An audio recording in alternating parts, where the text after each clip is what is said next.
Hi there, thank you for taking the time to watch our overview video of Mission Control. Mission Control is a project management tool that is built natively on the Salesforce platform.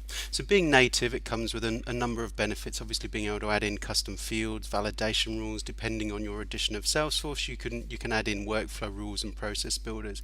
You can control access using the standard Salesforce profiles and permissions. You can leverage the Salesforce reporting and dashboard functionality to run your analytics on your project data. You can access everything on Salesforce One, and over on the right hand side here you can see all of the different licenses that Mission Control will support. Let's take a quick look at some of the key features that Mission Control has to offer.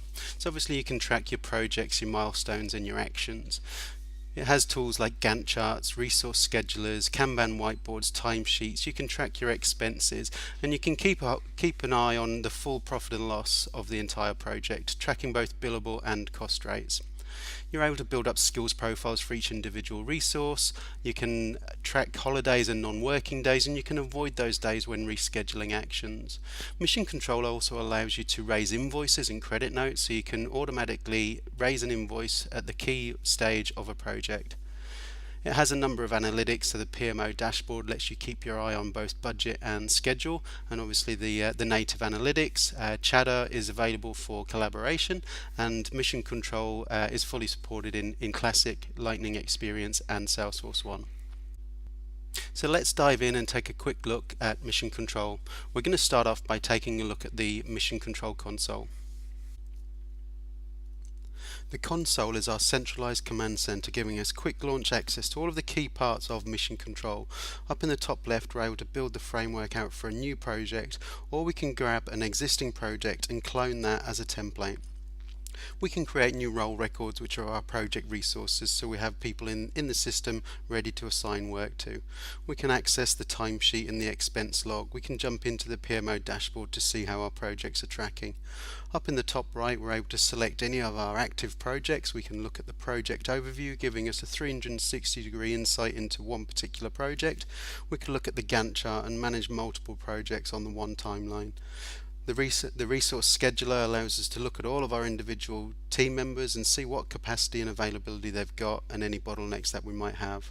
We're able to reschedule projects, jump into the Kanban whiteboard, and if we scroll down, we can manage all of our settings relating to various automated features within Mission Control. The quickest way to create a new project within Mission Control is from the console up in this top left corner. What I'm able to do is put in the name of the project that I want to create,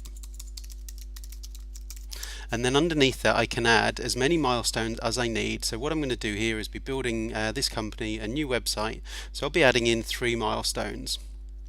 So quickly add those to the list. My first milestone will be to design the website, then I'll be building it, and then I'll be delivering it. So when I click on create, it will go away, it will create the project, it will create the 3 milestones, and then it will land me onto the edit page of the project, so I can put in as much detail as I want. So I can specify things like the billing type, whether it's fixed price, time and materials, what the budget is, how I'm going to be tracking the billing rates and the cost rates. So I can go through and create a few settings here.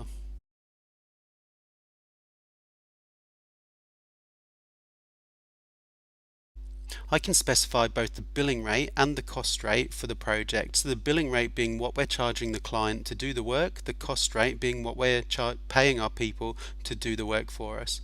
So I can track both of those in 3 ways. I can track the standard rate, so regardless of who's doing the work, we will all be billed out at the same day rate. Role-based will pick up the hourly rate from the individual person doing the work, and skill-based will pick up the hourly rate that is assigned to the person based on the skill they're using to deliver that action. So if it's standard, we might say everyone is being billed out at $1,500 a day. If it's role-based, it might be that Mark is billed out at $200 an hour and Colin is billed out at $150 an hour. For skill-based, it might be that if Colin is designing a website, he might be getting billed out at $150, but if he's delivering training, he might be billed out at $120. So I'll just carry on and fill in the rest of the settings for this project here. I'm able to track whether the client will pay us overtime and whether we pay our staff overtime. I also have the ability to specify how I'm going to be raising invoices for this. So first of all, I'll be looking up a tax rate, and then I'll say, how do I want to raise the invoice? Is it manual, is it milestone driven, or is it periodic? So if it's manual, it will just be up to me to create those invoices. If it's milestone driven, each time a milestone is set to complete, we're able to actually raise the invoice automatically for that invoice, for that milestone. If it's periodic, we might have a support agreement in place where we're going to be raising an invoice on a regular basis for the client based on the work we've delivered. So we can specify periodic, and then we can specify whether we're going to be raising the invoice weekly, fortnightly, or monthly. We also have the ability to track expenses, so I can say I've got anticipated expenses of $500, and then as people start logging those expenses, they will be approved and they'll come into the actuals. So you'll see now I've got my project created in the system. I scroll down, I have all of my milestones ready to add my actions to. So the most efficient way of creating the actions is via this Create Actions button here. This page lets me create a number of actions in one go. So what it's given me is one record ready to create, but what I can do is add a few more to the list so I know I can get ready to create all the actions I need. So my first action is going to relate to the design milestone, and I'm going to put in the details of what needs to be done.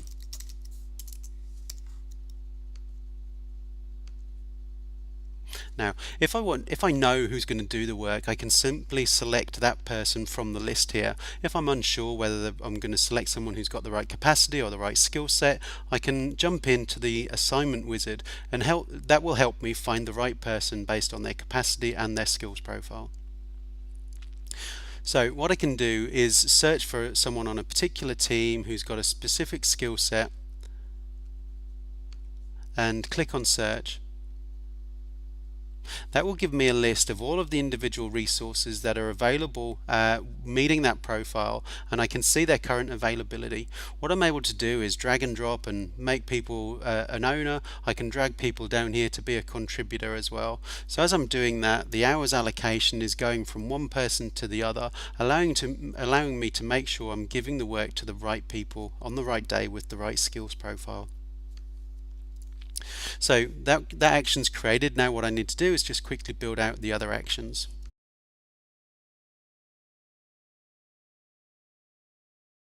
Once I'm ready, I can click on create, and all those actions will be created against the relevant milestones.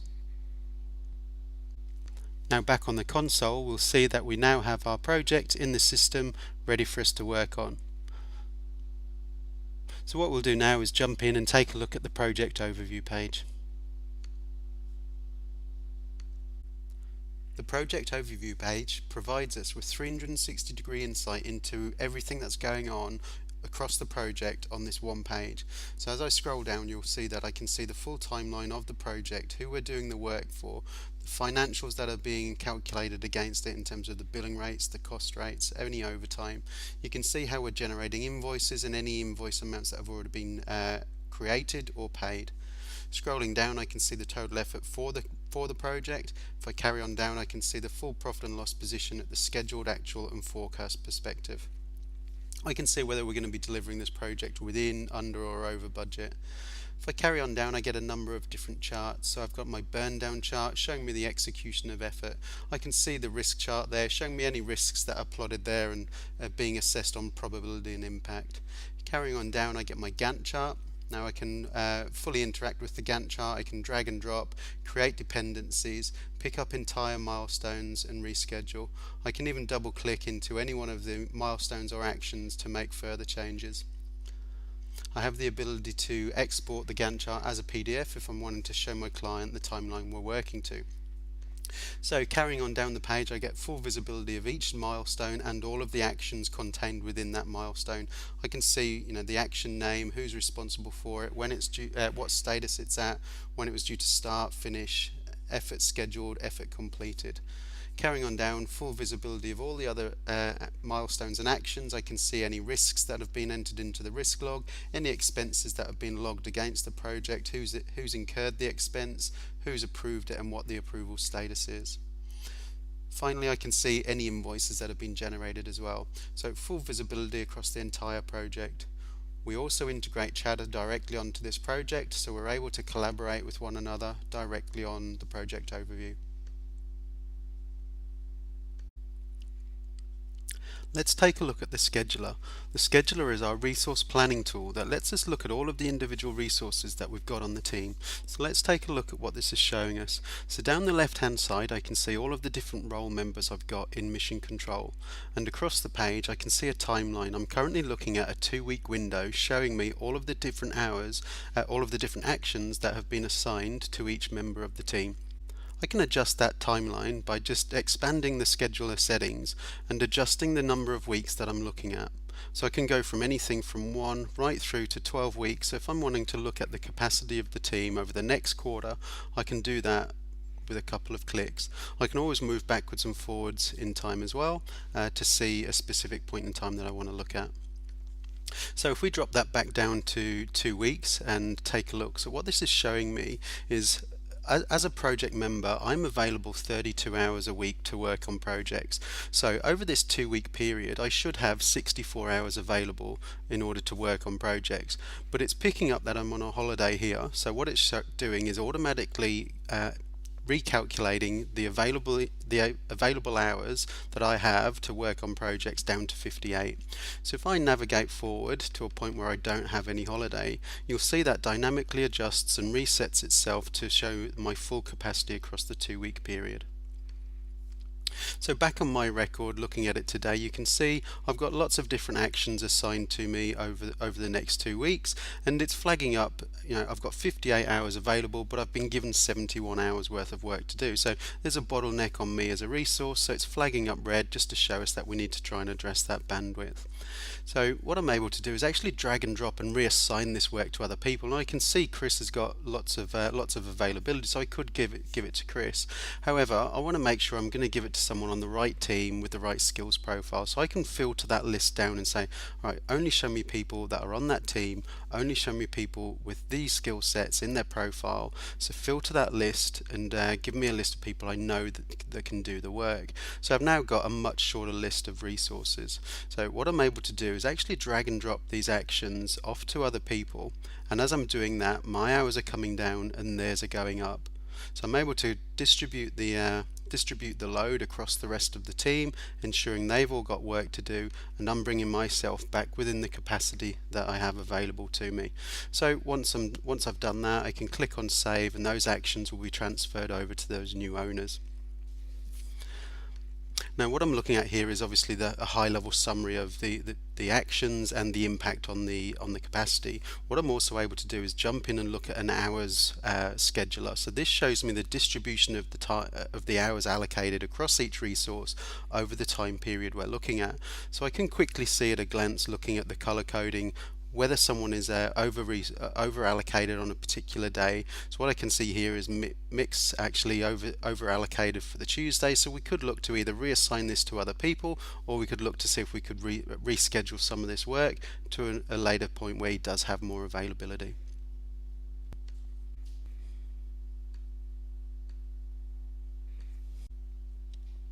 Let's take a quick look at the Kanban whiteboard.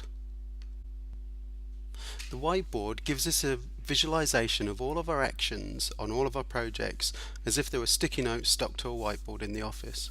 You can see for each action I've got a sticky note, and it's showing me who the owner is, what the action is, the milestone and project it relates to, the start and end dates, the hours scheduled and the hours completed. I can see the current status of each individual action grouped by the column heading, and I can also see the total effort remaining on each status. So each sticky note is being displayed in the colour specified for a specific project, and if I scroll down you'll see that it can get quite busy if we've got lots of different projects going on. So what I'm able to do is actually filter down on any combination of these factors. So I could be searching on a date range, I could be searching for a specific keyword, I could be looking for particular people to see what they've got on their plate. I could be looking at members of a particular team, or I could go and filter down to a specific project and see where everything is currently sitting at for that one particular project. So you can see here across my website build project here, I've got a couple of actions that have already been completed. Colin's working on building the framework, and we can see he's just started that. There's no hours completed yet. So we can also see these other actions here. So what we're able to do from here is actually click on there to log some time. So I could be putting in that I've just done some work. And you can see that automatically pops into the completed column and impacts the hours remaining. What we're also able to do is obviously drag and drop, and to move progress, just grab a hold of the action, drag it across to the next column, and that will update the status value.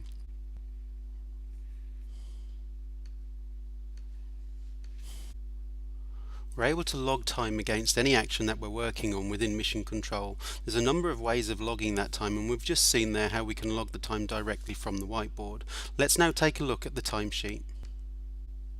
The timesheet loads up for an individual person showing a particular week. So this is showing me all of the actions that are assigned to me to work on within this week. So I can see for each action, I can see the project, the milestone, the action. I can jump through and look at more detail. I can see the status of the action. I can mark it as complete if I need to. And I can see both billable and non-billable hours that are scheduled, completed, and remaining. And I can see here any hours that I've already logged against any of my existing actions. So if I want to jump in and see the details of what's been done during these hours, I can click on this information icon. That'll pop up with a little dialog box showing me the notes that have been entered on each individual time log. So as I come down, I can see the total hours that I've allocated for each day. While I'm here, I can say, okay, well, I've just done 2 hours here and I've done 1 hour on there. So as I'm doing that, I can see my total is automatically calculating for the day, and I'm getting a total for the week as well. So if I want to do and enter any notes, I can double click into the box and add in some more notes. Once I'm ready, I can click on save, and that will confirm all of the new time entries that have been added in, and it will confirm that those records have been saved. Now the other thing that I can also do from the timesheet is actually track time in real time. So let's say I'm just about to start work on delivering this training. Rather than coming back and logging time historically, what I'm able to do is actually click on the play button, and that will start tracking time from now, and that will allow me to go off, do my work, come back, and when I'm finished, you can now say I've got my stop button ready for me to click stop when I'm finished, and that will record the actual time that it's taken for me to do that.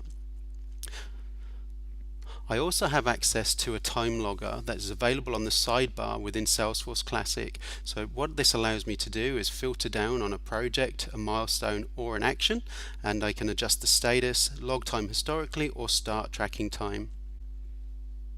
I also have the ability to log time directly from the Salesforce One mobile app. So from the chatter feed, I can just click on the log time icon down in the bottom left. That will load up a time logger similar to the sidebar, where I can select the project, the milestone, and the action. I can use the slider to drag and drop to record the time, or I can start tracking time. Where I'm already actively tracking time on an action, I can simply look for it, and I'll easily identify it because it's got an asterisk next to it showing me that I'm currently tracking time on this action. So if I click on that action there, you'll see I no longer have a start button, but instead I've got a stop button, and that allows me to record the time that it's taken to deliver that action. Mission Control lets you raise invoices within a project depending on how you've set the project up. So this is an example invoice that's been raised because I've completed the design milestone. You can see it's created the invoice header, and it's created the invoice line item for the relevant amount that I've specified on my milestone. So I can see I've applied the relevant tax rate based on where I'm invoicing from, and we can also generate a PDF that is fully brandable for your own company, and I can access that via this link here. So if I click on that and open it up, you'll see that it's merged in my own company logo, it's merged in the details of my company, the company I'm invoicing, and then the details of what is being invoiced. I can email that link off to my client, and they don't need access to Salesforce or Mission Control. They can simply access this PDF and download it for their own records. Let's take a look at the PMO Dashboard. The PMO Dashboard allows me to take a look at how my projects are performing against both budget and schedule. I'm able to load in a specific date range, And that gives me two indicators. My CPI is my cost performance index, and it tells me how I'm running to budget. My SPI is my scheduled performance index, and it gives me an indication of how I'm running to the timeline. You can see here if these were on 1, I would be running perfectly to budget, and you can see, so if it's above 1, I'd be doing better. If it's below 1, I'm not doing so well. So I'm not doing too bad, but I want to drill down and find out what's going on. So I'm able to see the individual projects that I'm looking at, and what I can do is get down to the milestones, get down to the actions, and find out what might be causing the problem and go and speak to the team to get it back on track. I can also pull in a second set of data to see how am I performing now against how we were performing a month ago. So you can see here I'm able to see the two sets of data and see whether we're heading in the right direction. So this would be something that you'd be keeping your eye on a weekly basis to make sure at a program management level everything's keeping on track. As well as being able to create a brand new project from scratch, Mission Control also provides you with the ability to do a deep clone of an existing project.